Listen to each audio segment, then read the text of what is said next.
বঙ্গ জিততে হবে। দক্ষিণেশ্বর, কালীঘাট, তারাপীঠের নাম করে আমাদের এবারে বঙ্গ তুলে দিতে হবে।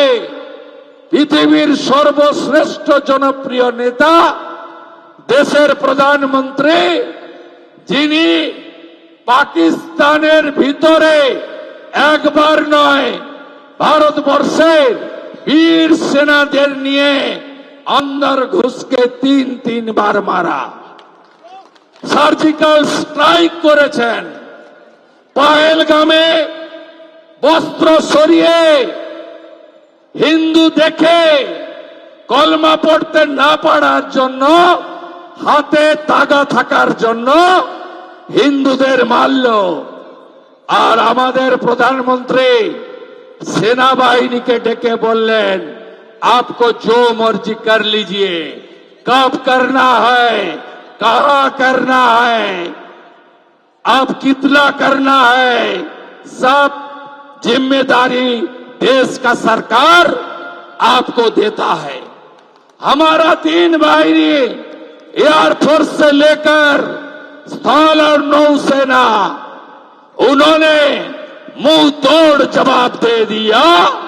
पूरा मासूद अजहर का घाटी को तबाही करते हुए पूरा मासूद का फैमिली को नाम निशान मिटाने का काम देश की जवान किया, नरेंद्र मोदी जी ने किया।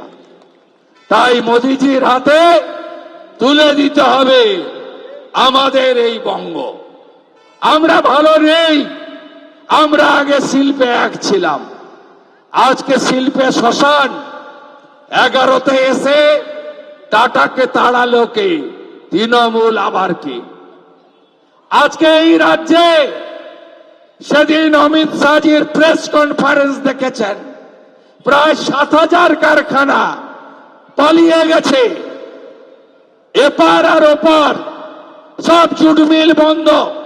এই 1 বছরে ওপারের ভদ্রেশ্বর, তেলানীপাড়া, ডানকুনির বিস্কুট কারখানা, ডাবর, আর এপারের লিস্ট তো আপনাদের মুখস্থ, সব চলে গেছে।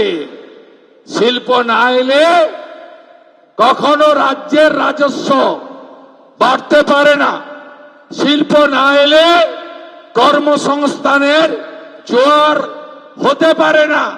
এত বেকার বাম রেখে গেছিল 1 কোটি, মমতা ব্যানার্জি করে দিল 2,15,00,000।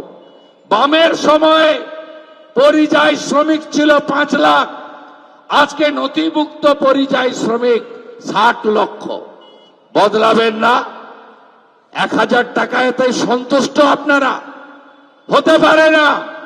আপনার যে ছেলেটি বা মেয়েটি ITI করলো, ভোকেশনাল করলো, ফিডার ওয়েল্ডার হলো, ট্রেনিং নিল, পড়াশোনা করলো, কারিগরি শিক্ষা নিল, সে তো কাজ চায়। তার বাচ্চাটাকে ভালো ইংলিশ মিডিয়ামে পড়াতে চায়, তার বৃদ্ধ বাবা মাকে একটা ভালো বাড়িতে রাখতে চায়।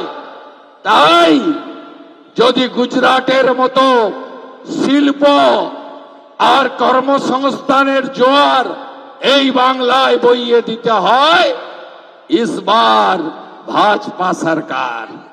এবিপি আনন্দ, এগিয়ে থাকে, এগিয়ে রাখে।